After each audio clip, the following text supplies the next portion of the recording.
As proof that I am very serious about this, I am very, very happy to announce something. No? I-announce ko po ang aking i-appoint na magiging OIC USEC for Convergence and Technical Services. I-announce ko po. At siya po, nakakatuwa, nalaman ko yan this morning, ay kasama sa first batch ng Cadet Engineering Program.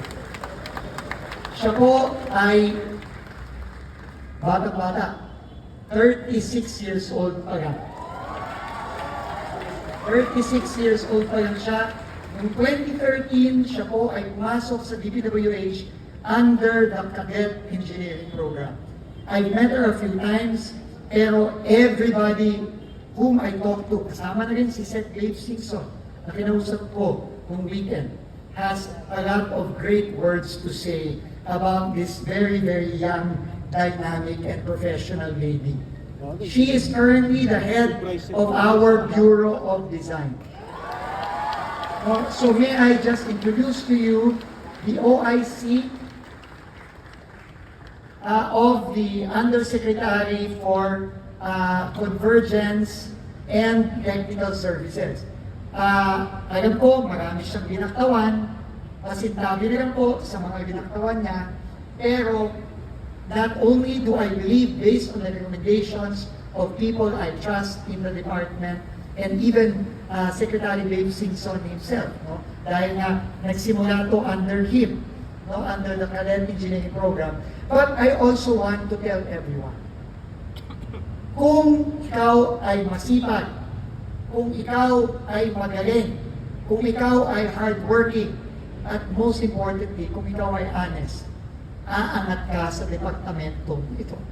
So may I just introduce you our OIC Undersecretary for Convergence and Technical Services, OIC Lara Esquivel. Lara, please go ahead.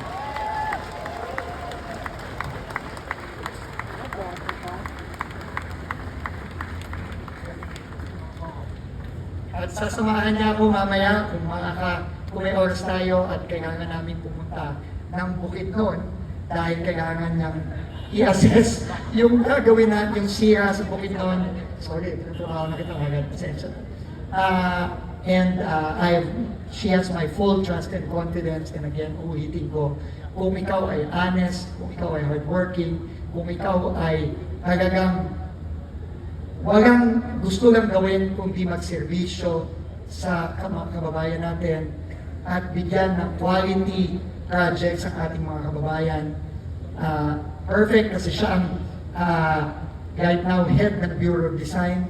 Marami tayong gagawin, Lara. We're going to do a lot of things together.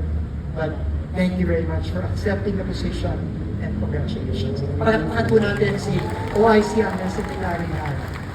Thank you very much. And with that, maraming salamat po. Tuloy-tuloy lang po tayo.